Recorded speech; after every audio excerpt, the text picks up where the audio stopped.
Hello everyone, कैसे हैं आप लोग। होप सो आप लोग अच्छे होंगे और अपने नए नए बिजनेस आइडियाज के ऊपर में काम कर रहे होंगे। आज का जो टॉपिक है वो है क्या हमें ऑनलाइन बिजनेस करना चाहिए या फिर नहीं करना चाहिए। क्योंकि अभी के टाइम में क्या है कि ऑनलाइन बिजनेस का बहुत ज़्यादा ट्रेंड चल रहा है। तो बहुत सारे सेलर के माइंड में ये चीज़ होता है कि क्या हमें ये ऑनलाइन बिजनेस स्टार्ट करना चाहिए या फिर नहीं करना चाहिए। तो आज हम इसी टॉपिक पे बात करेंगे। तो चलिए शुरू करते हैं।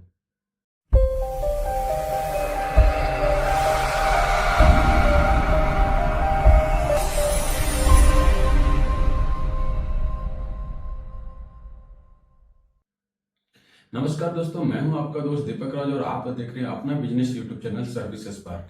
आज का जो टॉपिक है वो न्यू सेलर के लिए बहुत ज़्यादा इंपॉर्टेंट है, जो अभी तक बिजनेस स्टार्ट नहीं किए हैं। क्योंकि जो ऑलरेडी बिजनेस स्टार्ट किए हैं उनको इनका ऑनलाइन बिजनेस का प्रॉफिट और लॉस उनको पता है। बट जो लोग अभी तक बिजनेस स्टार्ट नहीं किए उनके लिए वीडियो है। तो कृपया करके जो अगर स्टार्ट बिजनेस कर चुके हैं वो इस वीडियो को स्किप कर सकते हैं। उनके लिए ये कोई ज़्यादा खास इंपॉर्टेंट चीज़ नहीं है। बट हाँ, वो लोग जो अभी बिजनेस स्टार्ट करने के लिए सोच रहे हैं उनको ये वीडियो बहुत ध्यान से देखना होगा। क्योंकि इसमें मैं आपको बताऊंगा कि क्या इसका प्रॉफिट होता है और क्या इसका लॉस होता है। और ये आप खुद डिसाइड करना है कि आपको ये बिजनेस करना चाहिए या फिर नहीं करना चाहिए। ठीक है, तो चलिए शुरू करते हैं।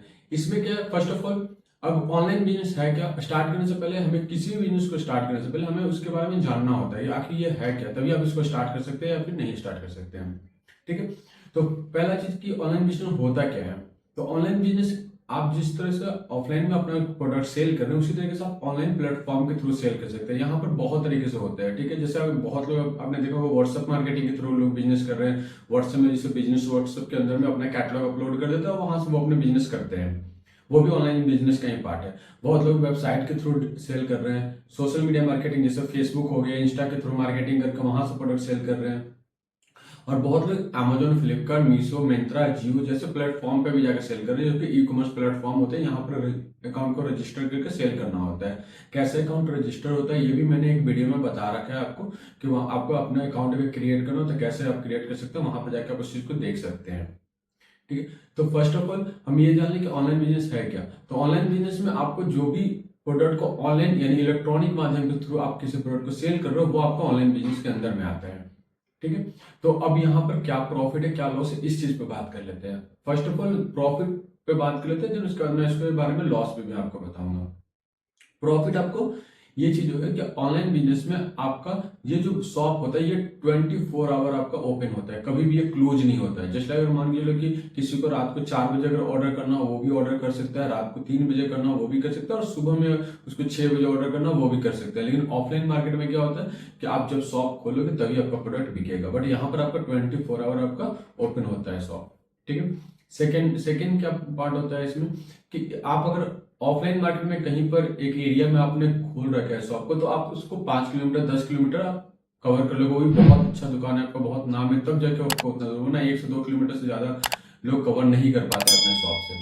ठीक है, बट अगर आपको बहुत अच्छा शॉप है तो 10 किलोमीटर आप कर लोगे। लेकिन ऐसा नहीं कि 100 किलोमीटर दूर से कोई आके आपका प्रोडक्ट लेगा, 50 किलोमीटर दूर से आके कोई आपका प्रोडक्ट लेगा। ये पॉसिबल नहीं होता है ऑफलाइन मार्केट में। बट ऑनलाइन मार्केट में ये क्या होता है कि आप एक जगह शॉप खोला, आपको ऑल ओवर इंडिया में कहीं से भी कोई भी ऑर्डर लगाना चाहे तो वो लगा के ऑर्डर कर सकते हो। और यहाँ तक कि अगर आप इंडिया से बाहर भी जैसे यूएस में, अमेरिका में, अब यहाँ पर आप सेल करना चाहते हैं प्रोडक्ट को, तो वो भी आप इंडिया में बैठे बैठे सेल कर सकते हो। वहां पर बैठ के कोई दुकान खोलने की जरूरत आपको नहीं होगी। ये बेनिफिट होता है ऑनलाइन बिजनेस का। ठीक है, सेकेंड पार्ट क्या होता है इसमें। इसमें क्या होता है आपका कि आपका जो सिंगल विंडो बिजनेस होता है। सिंगल विंडो बिजनेस करने का मतलब क्या है कि आप यही एक जगह बैठ के आपने सभी जगह पे आपको अलग अलग शॉप खोल के इन्वेस्ट नहीं करना हो। ऑफलाइन में भी आप चाहो तो कर सकते हो। कैसे कर सकते हो, आपने पहले आप मान लो दिल्ली में आपने खोल दिया, दिल्ली के बाद आपने रांची में खोल दिया, रांची के बाद कोलकाता में खोल दिया, राजस्थान में खोल दिया, तो आप 4-5 अलग अलग आपको शॉप खोलना पड़ेगा आपको सारी जगह पे आपको कवर करने के लिए। बट ऑनलाइन में आप सिंगल विंडो यानी एक ही जगह आपने वेयर हाउस बना रखा है। आपने यहाँ पर वेयर हाउस बना लिया दिल्ली में, और दिल्ली में वेयर हाउस बनाने के बाद आपने क्या किया, यहीं से आप सभी जगह पे सेल कर रहे हो। चाहे वो आपका अंडमान निकोबार से ऑर्डर हो, कश्मीर से ऑर्डर है, या फिर दिल्ली से आए, या फिर पंजाब से आए, या फिर हरियाणा से आए, उससे मतलब नहीं। आप कहीं भी शॉप खोलने की बार बार जगह जरूरत नहीं है। आप यहीं से एक जगह से आप वहां पर सभी जगह पे माल को डिलीवर करवा सकते हैं। तो ये क्या होता है, प्लस पॉइंट होता है। सिंगल विंडो आप बिजनेस वहां से कर सकते हो। ठीक है, इसके बाद अगर मैं बात करूं तो यहाँ पर ब्रांड अवेयरनेस बहुत तेजी से फैलता है। ब्रांड अवेयरनेस क्या चीजें होती है वो भी मैंने एक टॉपिक में आपको बता रखा है कि लोगों को ब्रांड रिलेटेड बिजनेस करना होता है तो कैसे करना होता है, विदाउट ब्रांड रिलेटेड बिजनेस करना होता है तो कैसे करना होता है, वो भी जाके आप वहां पर देख सकते हैं। बट यहाँ पर क्या है कि आपका ब्रांड अवेयरनेस बहुत तेजी से फैलती है। ब्रांड अवेयरनेस कहने का मतलब ये है कि आप अगर अपने कोई नए ब्रांड को क्रिएट कर रहे हो, जैसे कोई टी शर्ट या फिर शर्ट्स पे आपने क्लोथिंग कैटेगरी में आपने बिजनेस स्टार्ट किया और इसमें आपको ब्रांड बनाना है, तो अभी के टाइम में आपको ऑनलाइन आना ही पड़ेगा अपने ब्रांड को प्रमोट करने के लिए। बहुत सारे एग्जांपल के लिए ब्रांड है जो कि बोलते हैं कि हम जब अगर मेरा ऑनलाइन प्लेटफॉर्म नहीं होता तो हम अभी तक इतना ज्यादा बिल्ड नहीं किए होते। तो कहीं ना कहीं वो चीज होता है कि अगर आपको ऑनलाइन बिजनेस में आते हो तो आपका ब्रांड अवेयरनेस बहुत तेजी से फैलता है, लोगों के पास आपका ब्रांड ज्यादा से ज्यादा तेजी से पहुंचता है। तो इसलिए आपको ऑनलाइन बिजनेस में आना ही पड़ेगा। ठीक है, अब आते हैं कि इसका लॉसेस क्या है।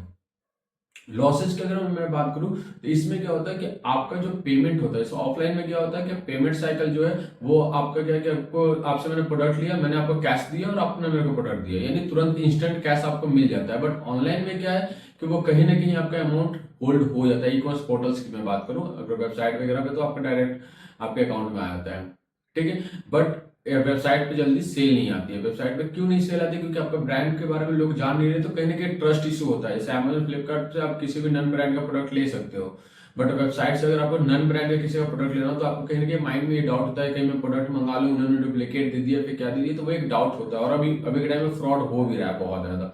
जितना ज्यादा सही भी है ऑनलाइन मार्केट उतना ज्यादा फ्रॉड भी हो रहा है इस चीज में। ठीक है, तो वो चीजें होती है कहीं ना कहीं वो माइंड में होता है बाहर की चीज में भी कि वो कहीं मेरे साथ फ्रॉड ना हो जाए, इस वजह से लोग वहां पे उतना जल्दी ट्रस्ट नहीं करते हैं। बट अगर ई कॉमर्स प्लेटफॉर्म पे अगर हम सेल कर रहे हैं तो यहाँ पर पेमेंट साइकिल होता है, 15 दिन का अप्रॉक्स पेमेंट साइकिल होता है। वहां पर आपको जाकर पेमेंट आएगा, यानी अगर कोई आज ऑर्डर है तो उसका पेमेंट आपका 15 दिन बाद आएगा। इसके अलावा अगर मैं बात करूं और क्या लॉसेज है, तो ऑफलाइन मार्केट में क्या होता है बहुत सारे ऐसे शॉप है जहां पर क्या होता है कि रिफंडेबल नहीं होता है, यानी आप उसमें रिप्लेस करवा सकते हो प्रोडक्ट। मैंने शर्ट लिया, मेरे को साइज नहीं आया तो मैं वहां पर जाऊंगा, वो रिप्लेस करके दे देंगे, बट वो हमें मनी नहीं देंगे। ये मैं ये नहीं बोल सकता हूँ कि सर आप अपना शर्ट रख लीजिए और मेरे को इसका जो पैसा होता है मेरे को पैसा वापस कर दीजिए। ये बहुत रेयर केस में देखने को मिलेगा शॉप में, वरना और कहीं पर मतलब मैक्सिमम शॉप में ये चीजें नहीं देखने को मिलेंगी। बट ऑनलाइन चीज में क्या है कि ऑनलाइन में कोई बायर परचेज कर रहे हैं तो उनके पास दोनों ऑप्शन होता है, वो चाहे तो रिप्लेस करवा सकते हैं या फिर रिटर्न भी कर सकते हैं। तो जब रिटर्न वगैरह करते हैं तो उस केस में क्या होता है कि हमारा रिटर्न चार्ज वगैरह लगता है, तो वो कहीं ना कहीं वो भी हमारा लॉस होता है उस केस में भी। ठीक है, तो ये सब चीजें जो है ना ये इसमें लॉसेस के अंदर में आते हैं। तो अब यहाँ पर ये चीज आता है कि अब मैं करूँ क्या, मेरे को करना चाहिए ऑनलाइन बिजनेस या फिर नहीं करना चाहिए। अगर मेरा आप सजेशन मानोगे तो मैं आपको ये सजेस्ट जरूर करूंगा कि आप ऑनलाइन बिजनेस को करो, बट मैं ये कभी नहीं सजेस्ट करूंगा कि आप ऑफलाइन बिजनेस को बंद करके ऑनलाइन बिजनेस करो। आप इसको एक सेकेंडरी बिजनेस के तौर पे लेके चल सकते हैं और यहाँ पर अपना एक ऑनलाइन बिजनेस को स्टार्ट कर सकते हैं। ये नहीं कि मैं इसको प्राइमरी बिजनेस बना दूं और बाद में पता लगे कि मेरे को यहाँ पर लॉस हो रहा है और मेरे को बिजनेस बंद करना पड़ा तो वो भी मेरा लॉस चला जाएगा। तो वैसा काम नहीं करना, मेरे को इसको सेकेंडरी बिजनेस के तौर पे लेके चलना है और वहां पर वो चीज करना है। और अगर वो सेलर हैं जो मैन्युफैक्चरिंग कर रहे हैं और जो ब्रांड के ऊपर में काम कर रहे हैं तो मैं उनको तो 100% उनको बोलूंगा कि आपको आना ही होगा ऑनलाइन बिजनेस में, अगर आपको अपना ब्रांड बनाना है तो। अगर नहीं ब्रांड बनाना है देना कोई बात नहीं, आप ऑफलाइन कर रहे हो ठीक है, आप महीने के 2 करोड़ का बिजनेस करो, 10 करोड़ का बिजनेस करो, मैटर नहीं करता। बट कहीं ना कहीं आपका अपना ब्रांड आपने नहीं बना रखा है, आपको कोई जानता नहीं है। ठीक है, आपको एक मैन्युफैक्चर के तौर पर जान रहा है बट आपके ब्रांड के तौर पे आपको कोई नहीं जान रहा है। ठीक है, तो अगर आपको ब्रांड बनाना होगा तो आपको भी ऑनलाइन बिजनेस में तो आना ही पड़ेगा। सभी जगह पे सोशल मीडिया मार्केटिंग हो गया, ई प्लेटफॉर्म हो गया, अमेजन हो गया, फ्लिपकार्ट हो गया, मीशो हो गया, मिंत्रा हो गया, सभी जगह पे आपको आना होगा। तभी जाके आपका क्या होगा कि आपका ब्रांड प्रमोट होगा, लोगों को आपके ब्रांड के बारे में पता लगेगा। तो होप सो आपको सारा डिटेल समझ में आ गया होगा और जो भी कंफ्यूजन होंगे वो क्लियर भी हो गए होंगे। फिर भी अगर कोई डाउट होता है तो आप हमें कमेंट कर सकते हैं या फिर हमारे इंस्टा पेज पे जाके आप वहां से हमें मैसेज कर सकते हैं। हम आपके प्रॉब्लम को सॉल्यूशन देंगे और हम आपके अकाउंट को सेटअप करने में हेल्प भी करेंगे। बात ये इतने रहने देते हैं। Thank you so much, have a nice day.